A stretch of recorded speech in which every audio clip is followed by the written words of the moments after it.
The dining table was still full of food when it happened. My Aunt Neka had cooked jollof rice and fried plantain, and the room smelled warm and familiar, the way family gatherings always did when I was small. 23 people were packed into the sitting room. Cousins, church friends, the older women who had watched me grow up. I was standing near the doorway with a cup of Fanta in my hand when my mother turned from across the room, looked at me the way you look at something you have decided to throw away, and said it in a voice that cut through every conversation at once. "You are no longer my child. I am done with you." The room stopped. Someone's chair scraped the floor. A cousin near the window lowered her phone slowly, mid-scroll. I felt 23 pairs of eyes move to my face, waiting for the collapse they were sure was coming, the tears, the kneeling, the begging that would make this a normal family drama with a familiar ending. I did not give them that ending. I looked at my mother for a long moment. Then I nodded once and said, quietly, "Okay." The silence that followed was louder than anything she had said. The room did not know what to do with me after that. My mother had said the worst thing a Nigerian mother can say to her child in front of witnesses, and I had received it the way you receive a weather forecast, with a nod and no particular urgency. I watched her face. She had expected something. The smirk that crossed her lips a few seconds later told me she had decided my calmness was performance, that I would break before I reached the door. 3 of my aunties peeled away from the group and followed me into the corridor, their voices low and urgent. "Zara," they said. "Zara, go back in there. Zara, you know how she is. Don't do this." Their faces were kind. Their advice was not for me. It was for the peace of the room, for the preservation of a pattern everyone was used to. I picked up nothing. I did not go back for my handbag. I did not retrieve my coat from the rack by the door, even though the November air outside was cold enough to sting. I opened the front door, stepped onto the concrete path, and kept walking. My phone, still in my pocket, began to vibrate almost immediately. I did not look at it. I had been walking about 15 minutes before I stopped near the bus stop on Adelik Street. My arms were cold. My chest was tight. But underneath the tightness was something that surprised me. Not shock, not devastation, but a strange and quiet clarity, the kind that arrives when something you have been preparing for finally happens. Because this was not the first time. This was the 5th. At 11, she told me she wished she had never had me after I refused to lie to her friend. At 15, she locked me out of the house for 3 days because I asked a question she did not want to answer. At 19, she told our church pastor I was rebellious and spiritually dangerous. At 22, she removed my name from a family account because I took a job in Lagos without her permission. Each time, I had come back. Each time, she had reclaimed her power. And each time, the weapon she used was the same, the threat of being cut off. This time, she had finally used it. And this time, I had simply said okay.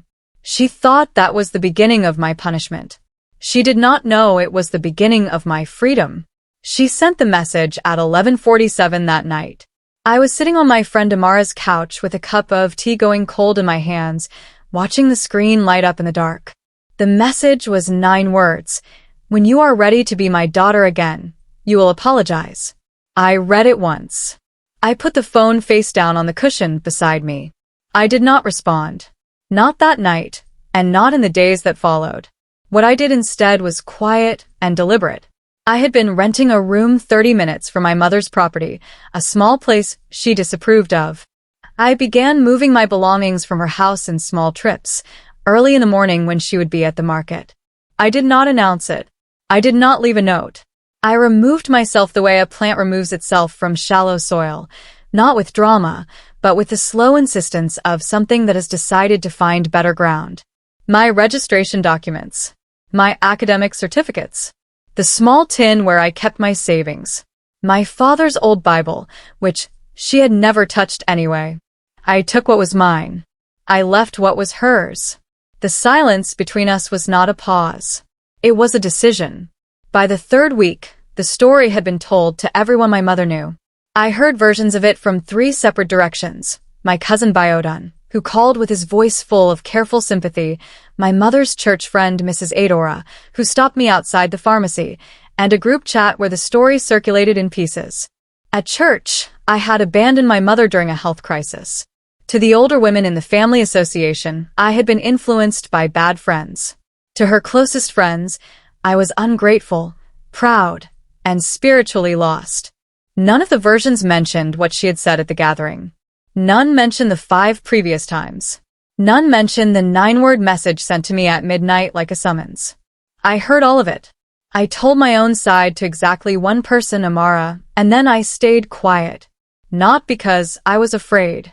Because I understood that silence, in this moment, was the most unsettling thing I could offer.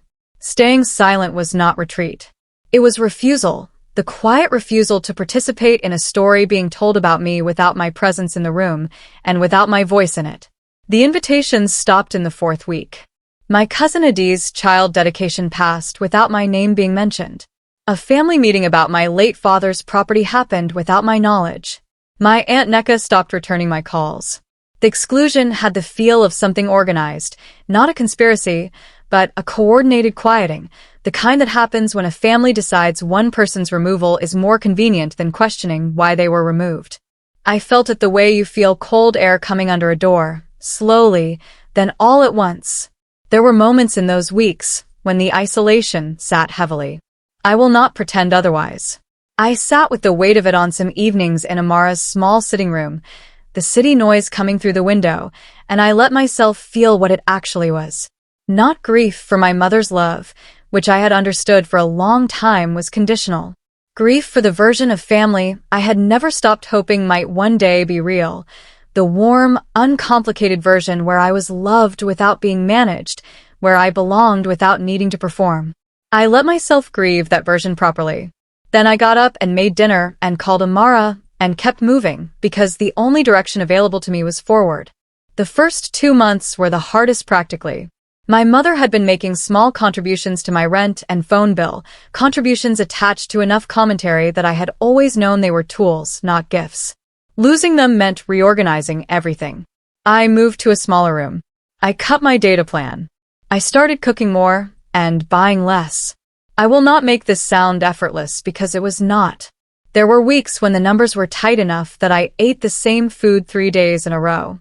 There were evenings when I sat with my accounts on the floor and did not know how the month would close. But I was more capable than I had been told.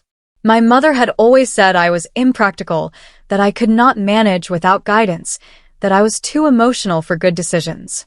That story had lived inside me so long I had stopped questioning it. The months of being alone with my own choices began quietly dismantling it. Every bill I paid, every client I kept, every week I closed without calling her was evidence against a story I had been handed. I was not the person she had described. I was simply a person she had needed to keep small. By month 3, something had shifted. The second client became a third. The third brought a small but steady retainer, enough to stop the tightest weeks. I started a savings plan I had been meaning to start for 2 years. I joined a professional group that met Tuesday evenings in Lekki, and the people I met there knew me only as Zara, who did communications consulting, not anyone's daughter, not anyone's disappointment. I called my father's younger brother, Uncle Segan, who had been quiet in the family for his own reasons, and we began talking again for the first time in years. He asked how I was doing without asking about my mother. It was the first time in memory that someone from the family had spoken to me as a separate person. Amara noticed the change before I did. One evening she looked across the room at me and said, "You seem lighter." I thought about that word for days. Lighter. As if something that had been pressing down on me had been removed, not because the situation was resolved, but because I had stopped waiting for it to be. My life was small and still being built, but it was mine. That difference was something I had no word for yet, but could feel clearly. I noticed the watching before I could prove it. A post I had shared in a professional context, nothing personal, just an article about communication strategy, began getting views from accounts I recognized. A cousin I had not spoken to in months visited my profile 3 times in 1 week. My old university friend Beezy, who I knew was still close to my mother's household, sent me a message asking how I was, which she had not done in years, and which felt less like genuine curiosity and more like reconnaissance. I did not respond with suspicion. I responded with warmth, with the appropriate amount of professional news, and with nothing that could be used against me. But I paid attention. The family had stopped speaking to me, but they had not stopped watching me. This told me something important. My absence had not been forgotten. It had become a subject. People who had been told I was lost, rebellious, and spiritually damaged were observing, with some apparent confusion, a person who appeared to be managing herself well. Information was flowing back through the same channels it always had, back toward the center of the family system, back toward my mother. I found out through Biodun, who told me by accident. We had met for supper near his office, and he was talking the way he did after a second beer, and in the middle of a sentence about something else entirely, he said, "My auntie asked about you the other day. She heard you got a new account. She seemed, I don't know, something." He caught himself and changed the subject. But I had heard it. She had asked about me. Not to reconcile. I knew better than to read it that way. She had asked because the version of me she had presented to her world, the lost, rebellious, unmanageable daughter, was not aligning with the version being quietly observed. A person doing well after being disowned was not a convenient story. It disrupted the narrative she had built. It raised questions she did not want raised. And it meant the tool she had always used to bring me back, the threat of rejection, the punishment of exile, was not producing the expected result. For the first time in my life, my mother was not in control of how my story was being told. That was beginning to cost her something she had not anticipated. The message came on a Wednesday morning, for months after the gathering. It was not an apology. It was a single line, written in the tone she used when she wanted to appear reasonable. "I hope you are well. Let me know if you need anything." I read it 3 times. The first time, I felt the familiar pull, the old trained response, the muscle memory of a child taught that her mother reaching out was an opportunity to be seized before it closed again. The second time, I noticed what was missing. No acknowledgement of what she had said, no recognition of the months of silence, no sign that anything had changed. The third time, I understood it for what it was. This was not an olive branch. This was a test, checking whether the exile had done its work, whether 4 months of isolation had softened me enough to return on her terms. A person who responds gratefully to "let me know if you need anything" after 4 months of calculated silence has already answered the test. I set my phone down. I went back to the proposal I had been writing. I did not respond. The messages that followed arrived in a pattern I recognized. They always moved the same direction, from authority to patience to guilt. Authority had been the 9-word midnight message. Patience had been the neutral Wednesday line. Now came guilt. After everything I sacrificed, this is what I receive. Then, I carried you 9 months, fed you, clothed you, paid for your education. Do I deserve the silence? Then, your father would be ashamed of how you treat his wife. I read them all. I saved them all in a folder labeled with the date. I did not respond to any of them. There is a particular exhaustion that comes from receiving guilt as a communication strategy. The exhaustion of knowing the person sending the message is not asking you to understand their pain, but to take responsibility for it. My mother was not writing out of grief. She was writing because silence from someone she expected to chase her was disobedience she could not categorize. Every message was less a feeling and more a demand. And I had decided, quietly and without announcement, that I was no longer available to meet demands dressed as grief. I kept the messages as documentation, the record of a pattern I finally understood clearly enough to stop pretending was something else. They started sending relatives in the 5th month. First came Aunt Neka, who had cooked the food at the gathering, then stopped returning my calls, with a container of soup and a prepared speech. She said my mother was struggling. She said the family needed peace. She said forgiveness was what God required, and that pride was what the enemy used to destroy families. Underneath the kindness, I could hear my mother's architecture, the framing, the emphasis, the conclusion that resolution required my apology. Then came my cousin Blessing, gentler but delivering the same message in softer packaging. Then Elder Taiwo from my mother's church, a man I had met perhaps 4 times, arrived with a Bible verse and a firm suggestion I was in spiritual error. I thanked each of them. I offered each something to drink. I told each of them clearly, without drama, that I was not available for mediation. Not one of them had been sent to hear my side. They had been sent to close a gap on her terms, using family and faith to accomplish what guilt messages had failed to. I received them with warmth and released them with a closed door. The discovery happened because of a form. I was updating my information with the government housing registry, a routine process my former employer had started as part of a staff scheme. When the updated record arrived, something caught my eye. There was an entry connecting my identity number to a community development cooperative registered in my mother's name. I had never signed anything for a cooperative. I had never been told my name was attached to one. I sat with the document for a long time before making calls. What I eventually pieced together, through a records clerk in Acadia and a longer conversation with Uncle Segan, was this. My mother had been using my name and identity as part of a registration structure for at least 3 years. The cooperative had access to community development funds. My name gave the structure eligibility. I was the right age, the right educational profile, the category the fund required. I had been useful to her in a way I had not been informed of.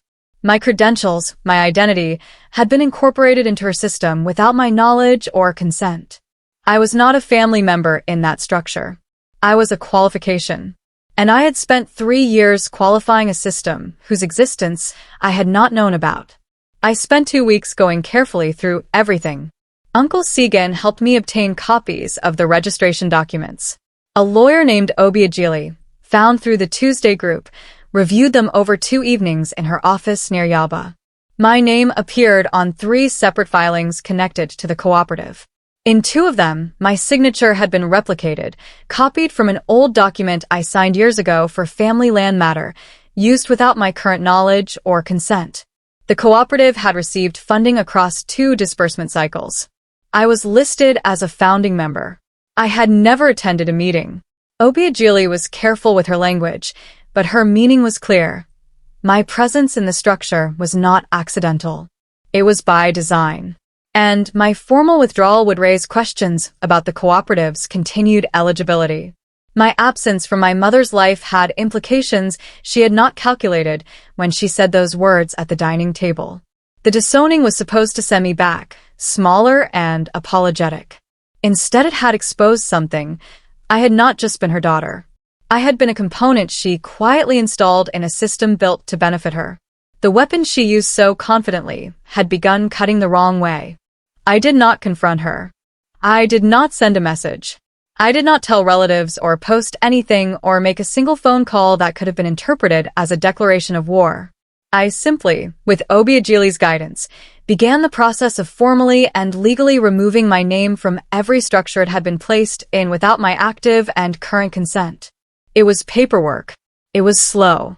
It required registry visits and notarized letters and one in-person appearance at a government office in Alausa, where the queue started at 7 in the morning. None of it was dramatic. All of it was permanent. I filed a formal notification of non-participation with the cooperative's registration body. I submitted a request to review and correct the land filings. I updated my identity documentation to reflect my current residential address and independent legal status. Each step was a door closing, quietly, in an office somewhere, with a rubber stamp and a reference number. My mother did not know what was happening. She was still sending relatives. She was still waiting for me to break.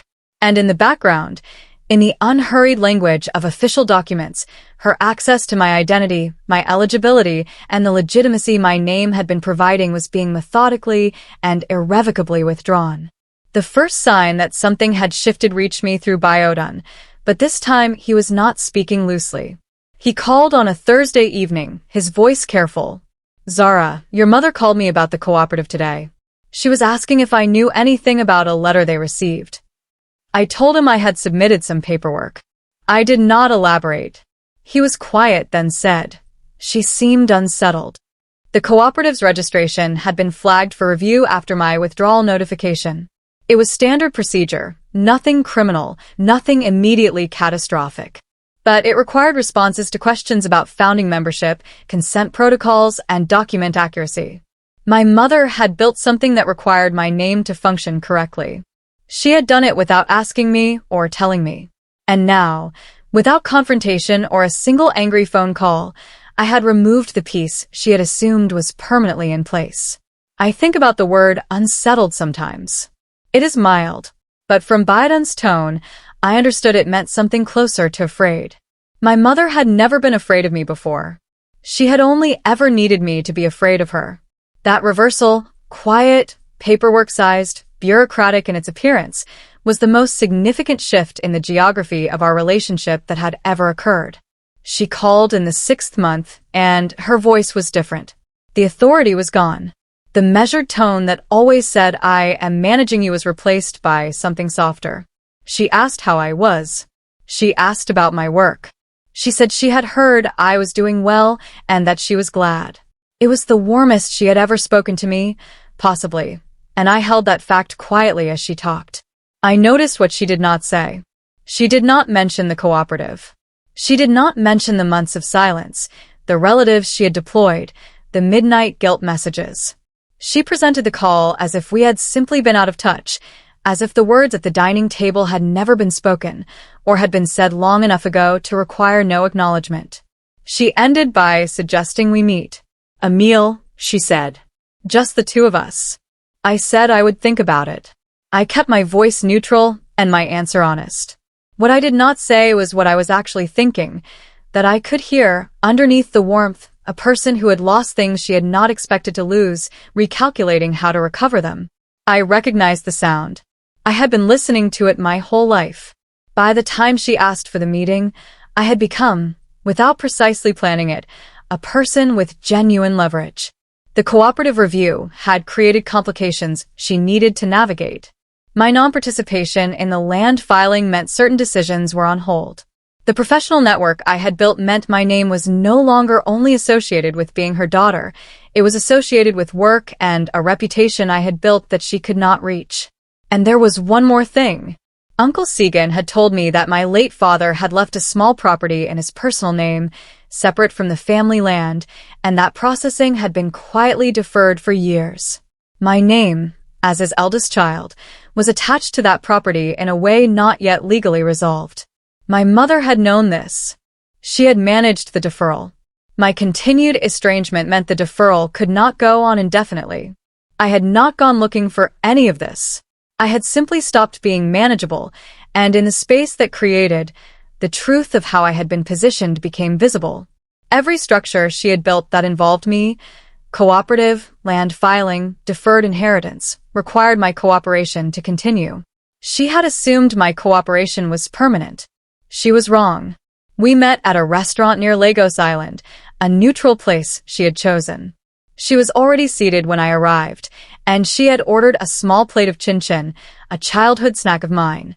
A detail so deliberate I almost said something. She stood when she saw me. She touched my arm. She said I looked well.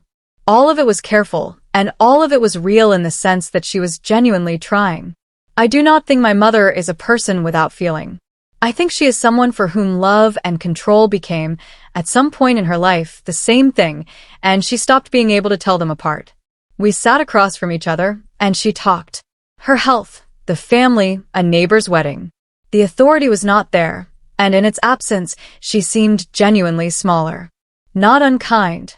Diminished in the way things are diminished when they no longer have a structure to fill. I listened. I did not lean in with eagerness or pull back with coldness. I was present and I was honest, and I was no longer afraid of what she would do if I did not perform the role she expected. That absence of fear was the quietest revolution I had ever lived through. About 40 minutes in, something changed. The softness was tiring her, and when I did not respond to a suggestion about Christmas with the warmth she wanted, her composure shifted. A tightening around her mouth. A change in posture. Then the tone. I don't understand what you want from me, she said, and I heard in those words the old certainty that whatever the problem was, it was something I was doing to her. I have reached out. I have been patient. I am here. What more do you want? I let the question sit. Then I said the thing I had been carrying for 6 months, not as an attack, not with tears or volume, but with the same quiet steadiness I had offered the room on the night she disowned me. "I don't want anything from you," I said.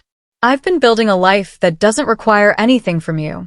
I came to see if this could be different." She stared at me. The sentence was not an ultimatum.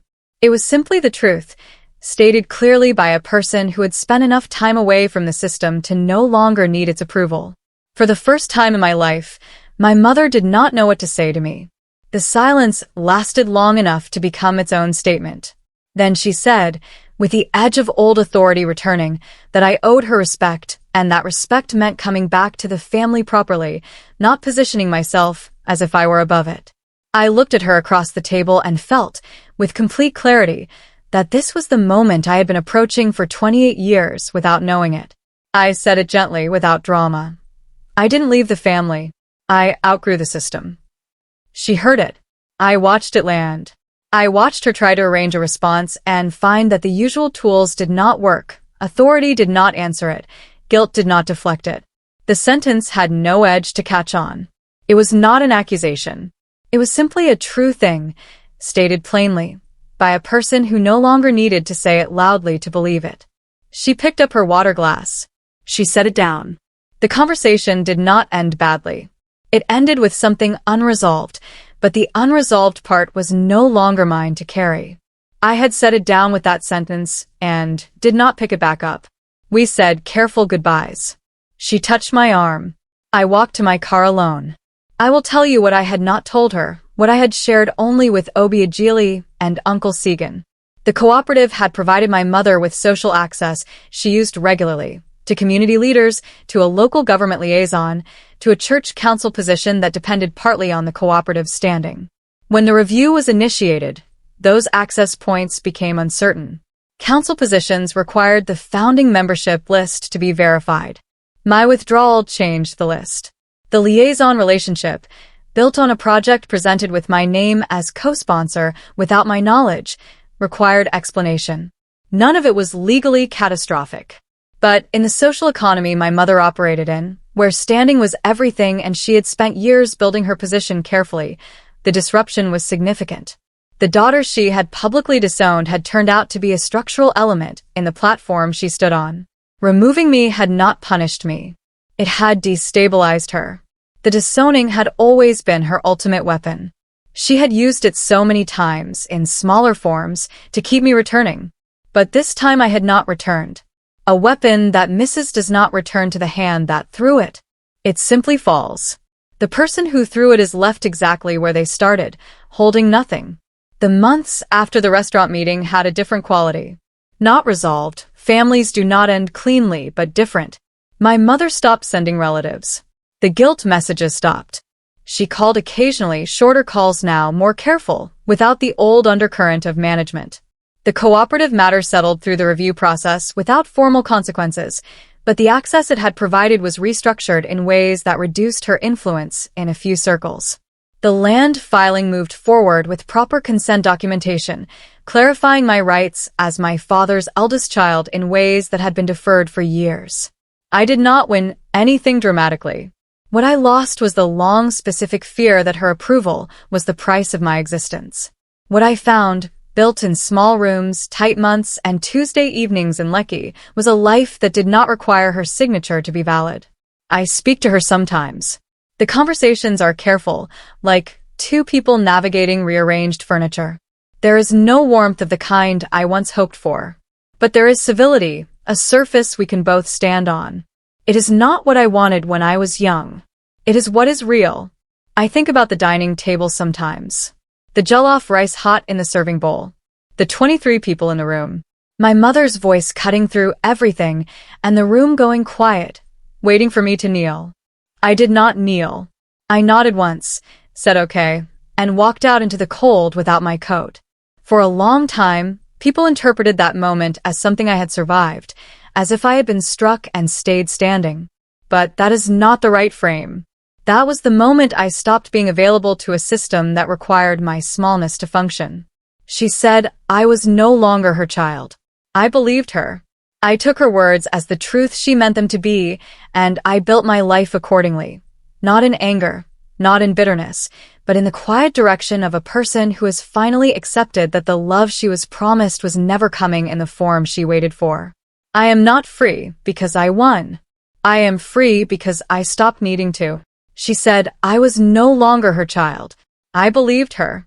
And that single act of belief, of taking her at her word and walking forward without looking back, is the thing that set me free.